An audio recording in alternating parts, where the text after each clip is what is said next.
Quais fatores poderiam fazer uma tripulação agir de forma oposta ao treinamento durante uma emergência?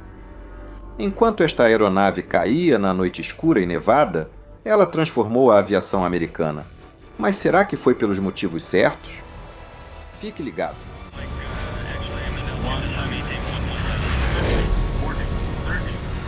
A história do voo 3407 da Colgan Air aconteceu em 12 de fevereiro de 2009. Era um dia de inverno muito frio e com muito vento no aeroporto de Newark, e por causa do clima ventoso, o aeroporto estava sofrendo com atrasos severos no solo. Os pilotos e a tripulação deveriam operar mais 2 voos antes do voo 3407 para o aeroporto de Buffalo, Niagara Falls. Mas esses voos foram cancelados devido ao clima e aos longos atrasos no solo. A tripulação agora só precisava operar 2 voos em vez de 4, e foi orientada a se apresentar no aeroporto mais tarde, por volta das 18h10 da noite. Ambos os pilotos escalados para o voo eram baseados no aeroporto de Newark, em Nova Jersey, mas não moravam na região. Eles estavam trabalhando sob algo chamado de contrato de comutador, o que significava que eles realmente moravam e passavam seu tempo de folga em cidades completamente diferentes nos Estados Unidos, mas era esperado que voassem até sua base e começassem a operar a partir dali, no início do seu período de escala. Os pilotos deveriam garantir descanso suficiente antes do serviço, e como eram baseados em Nova York, a empresa não oferecia hotel lá. Eles recebiam hospedagem em hotéis durante as pernoites ao longo do serviço, o que normalmente correspondia à maioria das noites. A maioria dos pilotos que trabalhava nesses acordos com a Colgan Air ficava em hotéis ou dividia um crash pad, pequeno apartamento compartilhado para pernoite e redução de custos. A sala da tripulação, que a companhia aérea fornecia em Newark, era equipada com poltronas reclináveis confortáveis, mas a Colgan Air proibia expressamente os pilotos de utilizarem a sala da tripulação para pernoites. Mas mesmo assim, o registro mostra que o comandante desta história, que já havia operado voos no dia anterior ao acidente, provavelmente passou a noite na sala da tripulação, com base em observações feitas por outros membros da tripulação. Se ele fez isso, por causa de como essas salas funcionavam, devido ao constante fluxo de equipes e briefings nas salas da tripulação, é improvável que o comandante tenha descansado adequadamente na noite anterior ao acidente. A primeira oficial estava programada para começar seu primeiro dia de serviço em 12 de fevereiro. Então, ela viajou de sua casa em Seattle até Newark, com uma parada em Memphis. O voo dela partiu de Seattle às 19h51 no horário padrão do Pacífico, na noite de 11 de fevereiro, e chegou a Memphis às 2h30 no horário padrão do leste. Ela então teve que esperar por uma segunda aeronave cargueira, que partiu em direção a Newark às 4h18 e chegou 2 horas depois. Relatos dizem que ela dormiu quase todo o tempo nos 2 voos, e ao ser questionada por um tripulante sobre o que faria até a apresentação, respondeu que ia dormir em um dos sofás da sala da tripulação em Newark. Isso indicava que ambos os pilotos escalados para o voo 3407 não tiveram descanso adequado antes do voo. Além disso, a primeira oficial apresentou sintomas leves de resfriado no dia anterior ao voo, mas não achou grave o bastante para se reportar doente. A aeronave que a tripulação iria operar era um turbohélice Bombardier Dash 8Q400.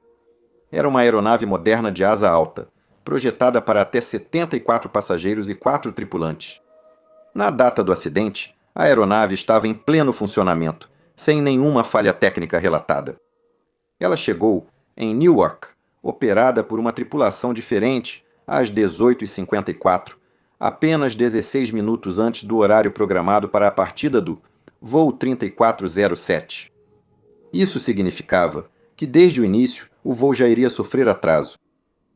No briefing, os pilotos debateram ventos fortes, atrasos previstos e comunicaram isso à tripulação de cabine. O tempo de voo estava programado para cerca de 53 minutos até Buffalo, e as condições meteorológicas em Buffalo indicavam ventos de 240 graus a 15 nós, visibilidade de 1,5 milha com pancadas leves de neve, nuvens encobertas a cerca de 1.500 pés e temperatura em torno de 1 grau Celsius.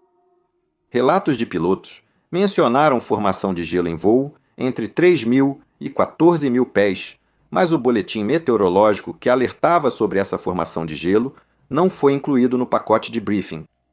Os pilotos analisaram o clima e decidiram que o comandante seria o piloto nos comandos, e o primeiro oficial seria o piloto monitor.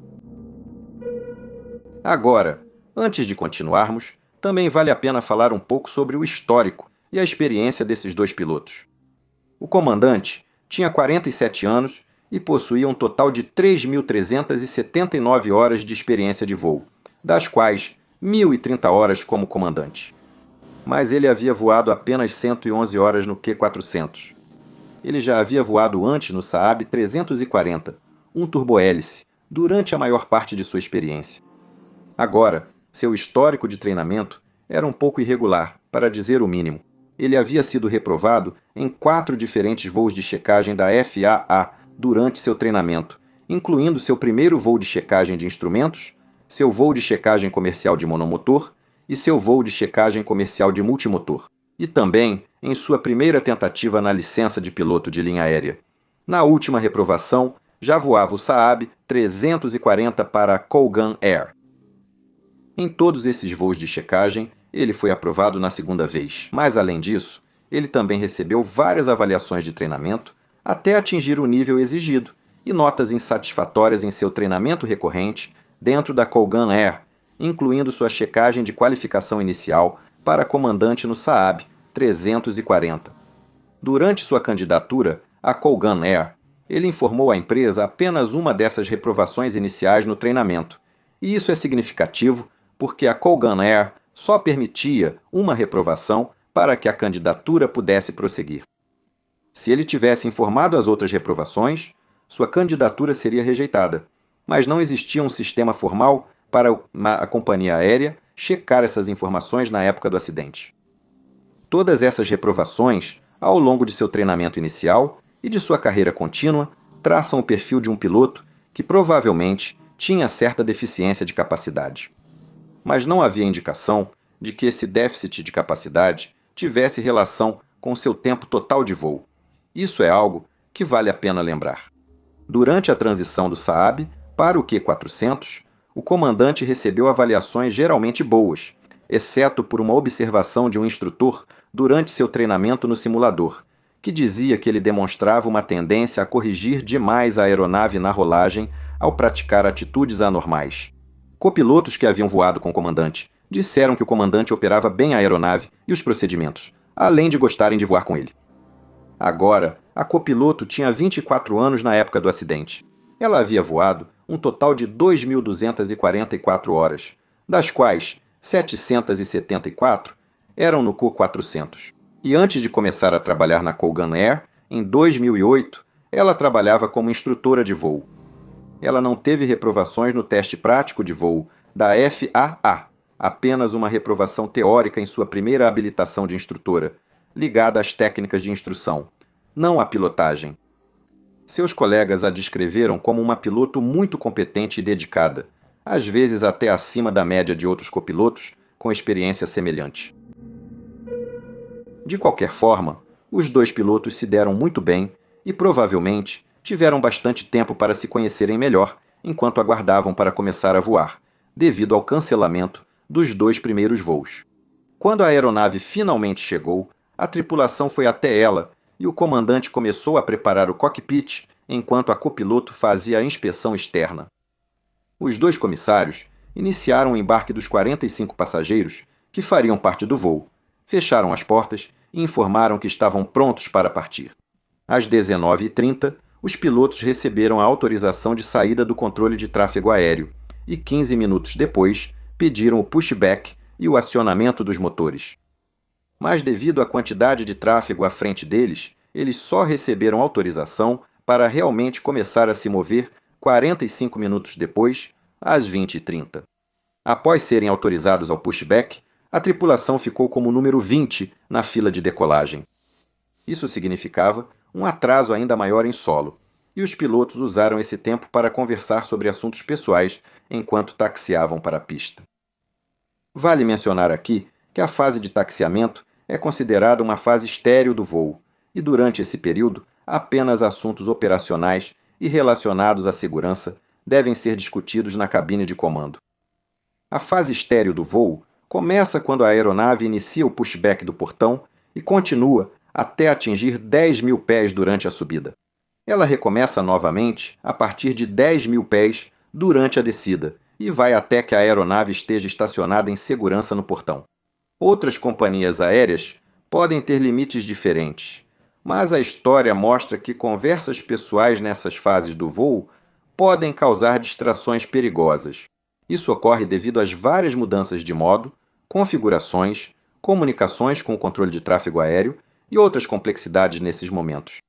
Dito isso, levando em consideração o fato de que essa aeronave ficou presa na fila por quase 1 hora no solo, eu entendo que eles tenham tido alguma conversa leve, mas lendo a transcrição do gravador de voz da cabine, havia muita conversa acontecendo, mais do que eu já vi em qualquer outra transcrição. E, infelizmente, isso provavelmente definiu o tom para o restante do voo.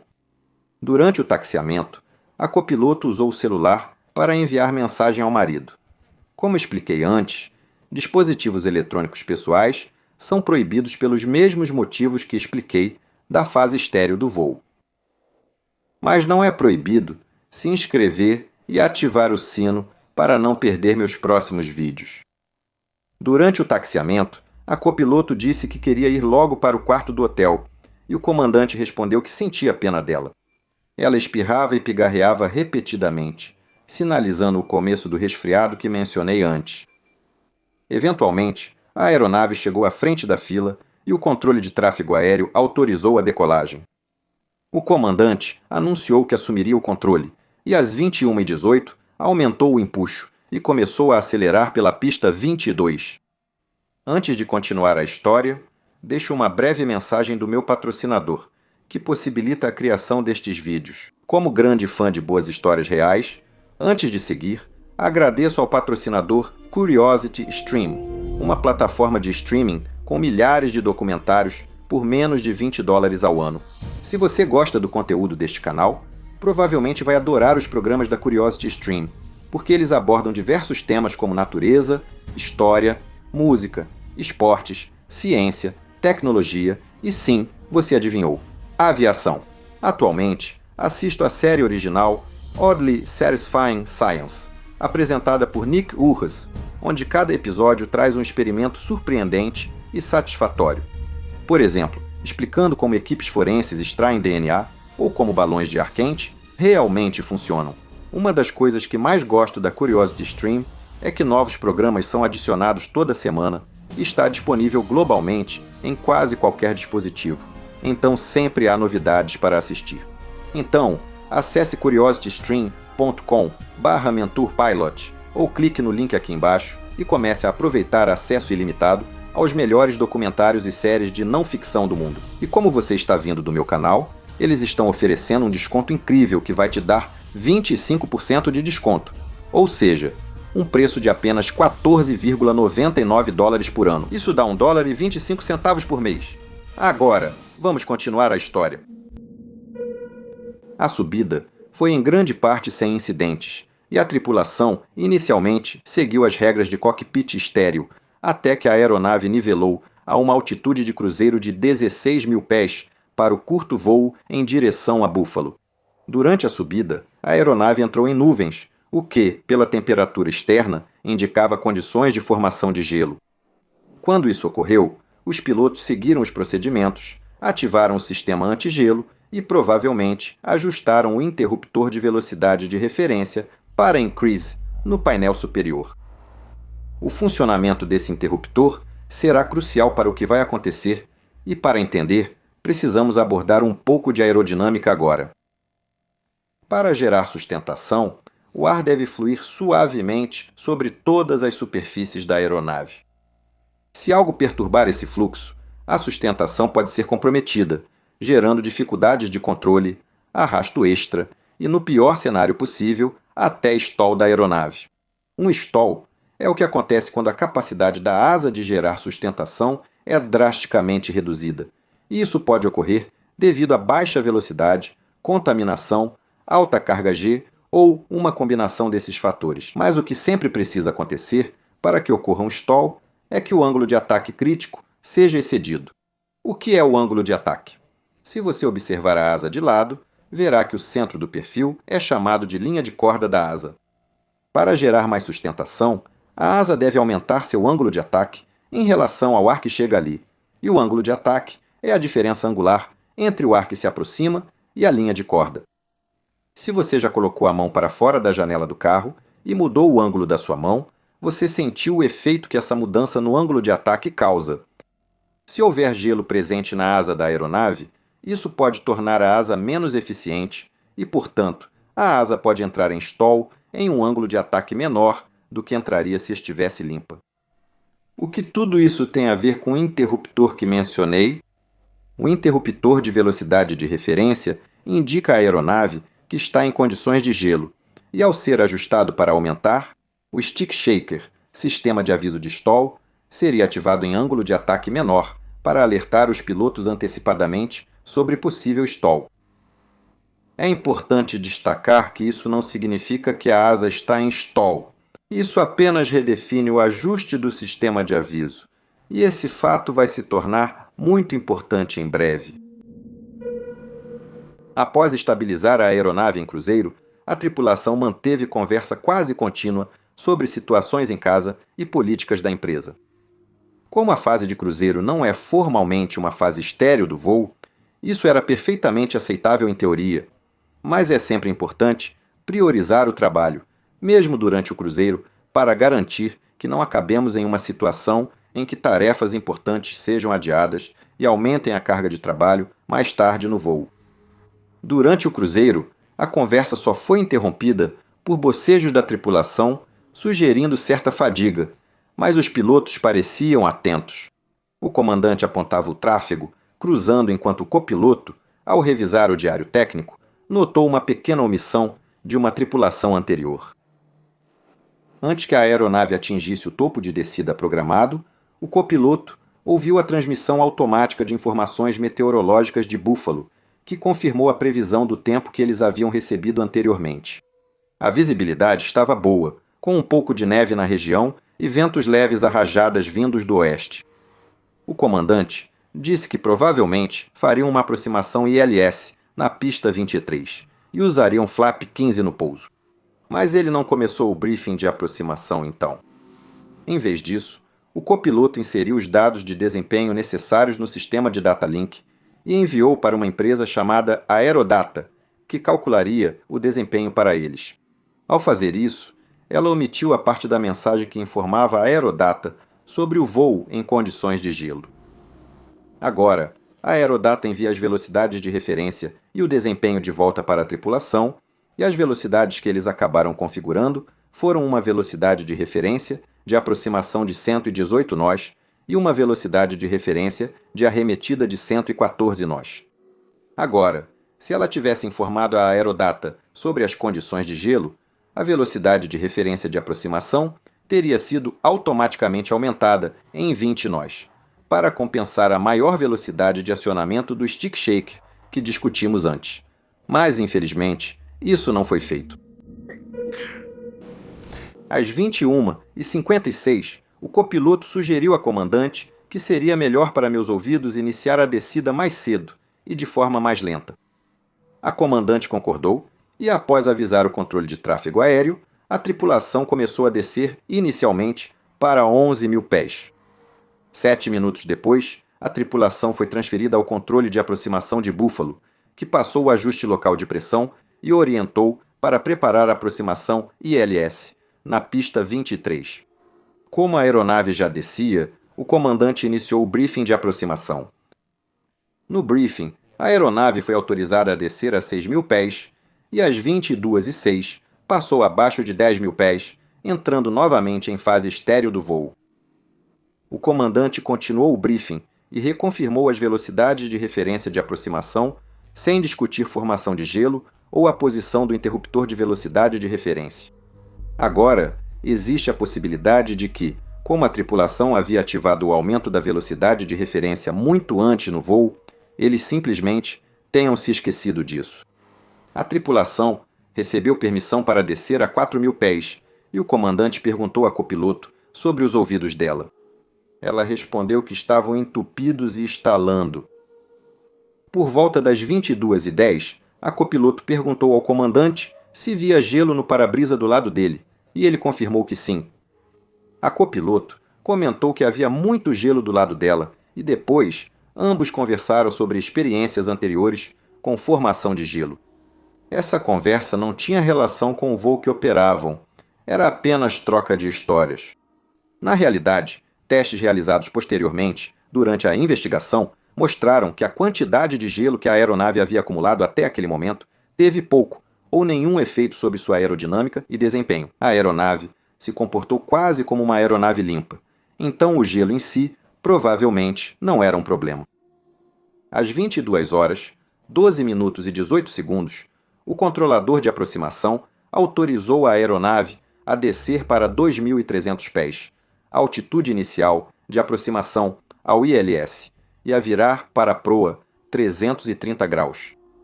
O copiloto repetiu a autorização, o comandante confirmou, e eles seguiram discutindo animadamente sobre gelo. A aeronave estava agora se aproximando do ILS, e eles ainda mantinham uma velocidade de cerca de 180 nós.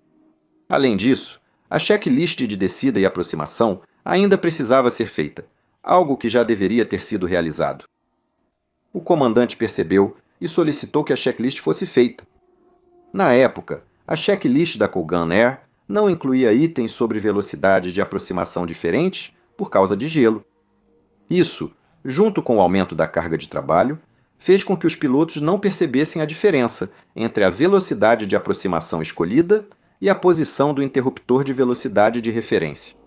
A aeronave agora nivelou a 2.300 pés e o controlador de aproximação de Buffalo pediu à tripulação que virasse mais à esquerda para a proa 310 graus. O comandante pediu para selecionar flaps 5, e enquanto isso, o controlador instruiu virar mais à esquerda para a proa 260 graus e autorizou a aproximação ILS pista 23. O copiloto confirmou a liberação e, como já estavam a menos de 3 milhas do ponto autorizado para o ILS, que é um ponto de aproximação bem próximo da pista 23, precisavam desacelerar rápido para estabilizar a velocidade de aproximação. Reduzir a velocidade geralmente não é difícil para um turbohélice como o Q400. Ao alterar o passo da hélice, é possível aumentar substancialmente o arrasto, e foi exatamente isso que o comandante fez agora. Ele reduziu as alavancas de potência quase até o mínimo, e enquanto fazia isso, o controlador de aproximação instruiu-os a contatar a Torre de Buffalo. O copiloto repetiu essa instrução, e esse seria o último contato que o controle de tráfego aéreo teria com o voo 3407 da Colgan Air.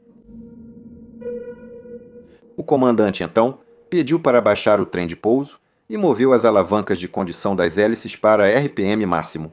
Com a redução da velocidade, o piloto automático aplicou um pouco de compensador para cabrar para manter a altitude. Isso indicava que o ângulo de ataque da aeronave começava a aumentar. Às 22 horas, 16 minutos e 21 segundos, o copiloto confirmou que o trem de pouso estava baixado. A velocidade indicada era de aproximadamente 145 nós e diminuindo, e a aeronave estava mantendo 2.300 pés, aguardando para capturar a rampa de planeio. Se os pilotos tivessem monitorado de perto seus instrumentos primários de voo nesse momento, teriam visto como os Barber's Poles, a indicação de baixa velocidade que mostra o início do aviso de stall, estavam subindo cada vez mais no indicador de velocidade. Mas nenhum dos pilotos pareceu ter notado isso. O comandante então pediu para selecionar flap 15 e, ao mesmo tempo, uma mensagem de gelo detectado apareceu no visor do motor, mas não está claro se alguém realmente percebeu isso.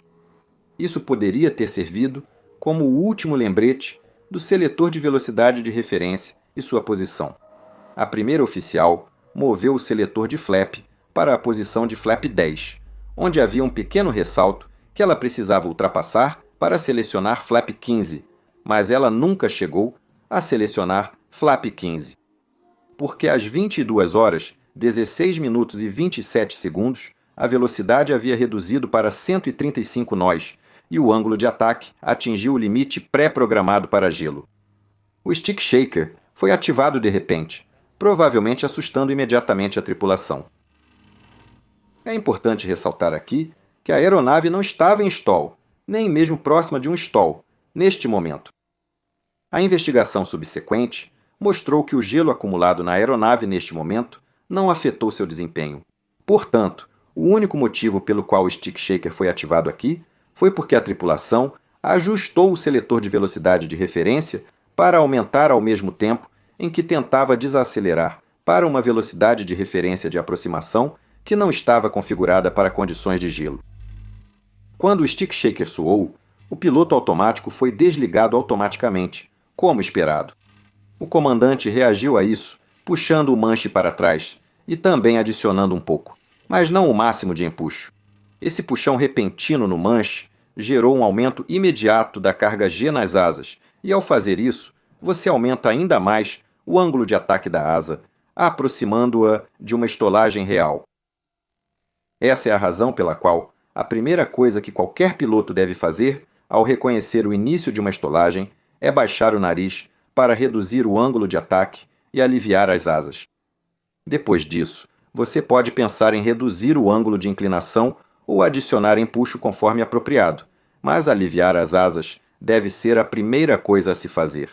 Isso é uma das primeiras lições no treinamento de voo e é reforçado a todo piloto durante a carreira. Então, por que o comandante agora puxou o manche, fazendo exatamente o oposto do que havia aprendido?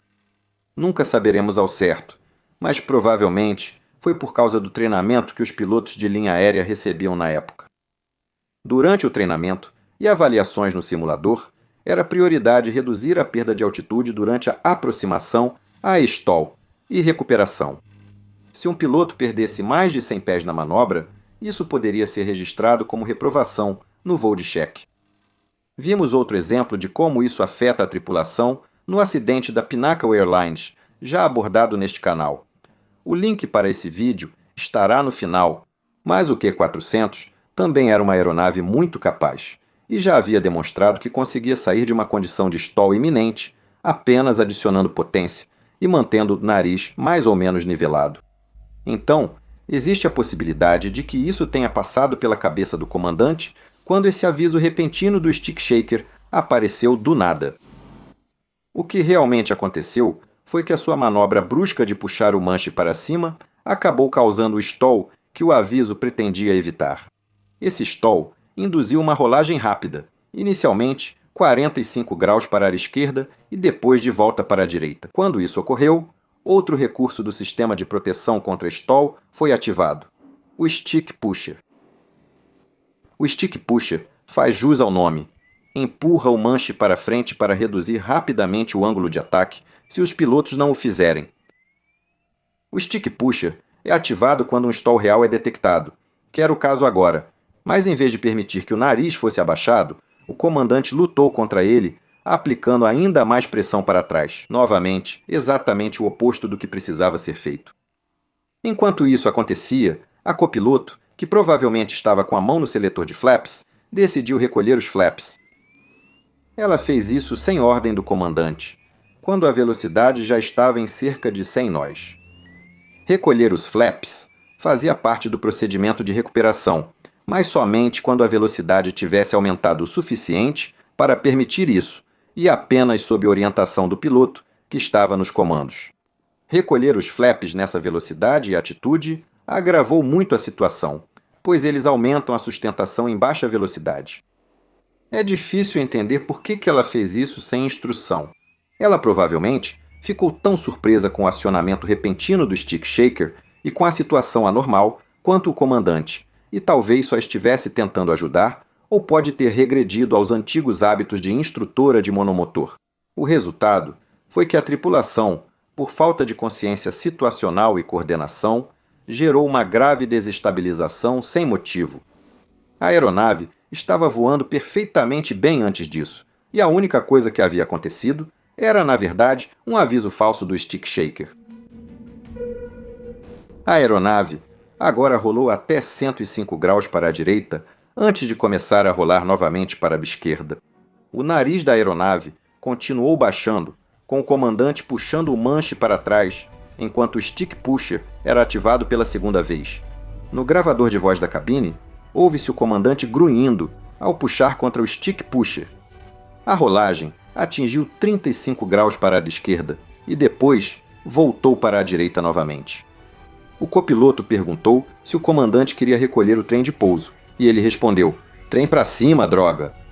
A aeronave agora estava com 100 graus de inclinação à direita e 25 graus de arfagem para baixo quando o stick pusher foi ativado pela terceira e última vez. A combinação de tudo isso resultou no início de uma descida muito rápida, da qual a tripulação não conseguiu se recuperar. A última coisa registrada no gravador de voz da cabine foi o comandante dizendo: "Estamos caindo", seguida de um som alto de impacto, quando a aeronave atingiu uma casa de família às 22 horas, 16 minutos e 54 segundos.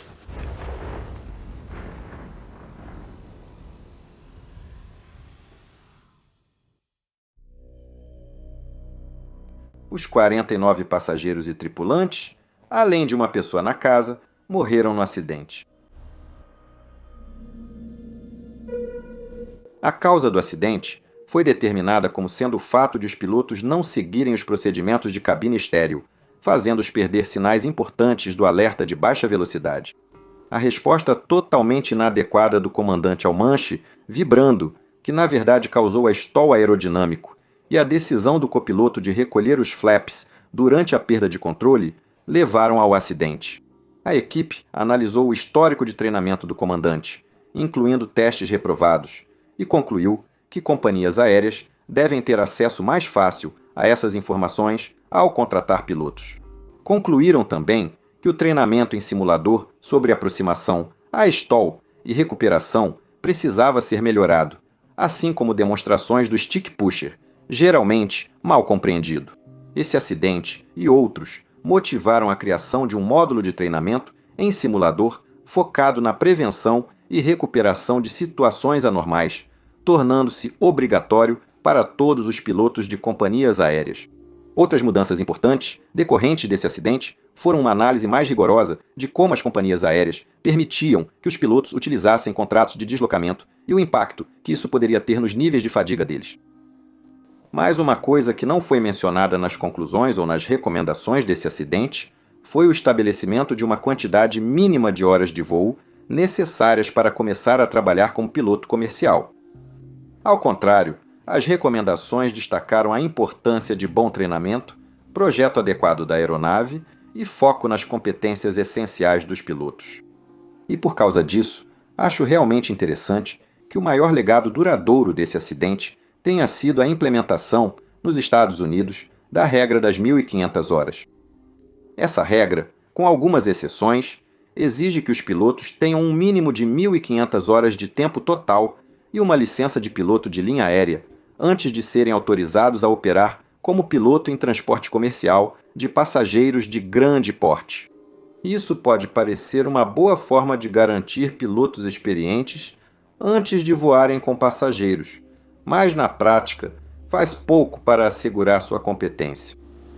Lembre-se, ambos os pilotos deste acidente tinham mais de 1.500 horas de tempo total, e a copiloto passou muitos anos como instrutora, adquirindo exatamente o tipo de experiência que a maioria dos pilotos nos Estados Unidos agora precisa ter para alcançar essas 1.500 horas. Na Europa, um cadete pode ser contratado após a escola de aviação com apenas 250 horas totais, se cumprir os rigorosos requisitos de competência da companhia aérea e conseguir passar nos testes de habilidade exigidos. A regra das 1.500 horas, até onde eu sei, não aumentou a segurança de forma mensurável, mas ajudou a criar uma escassez de pilotos e muito estresse financeiro para muitos novos pilotos nos Estados Unidos. Confira este vídeo interessante ou a playlist para maratonar mais vídeos de acidentes. Por favor, considere se inscrever no canal se você gostar e junte-se à minha equipe no Patreon se quiser apoiar meu trabalho. Tenha um dia absolutamente fantástico e nos vemos na próxima. Tchau!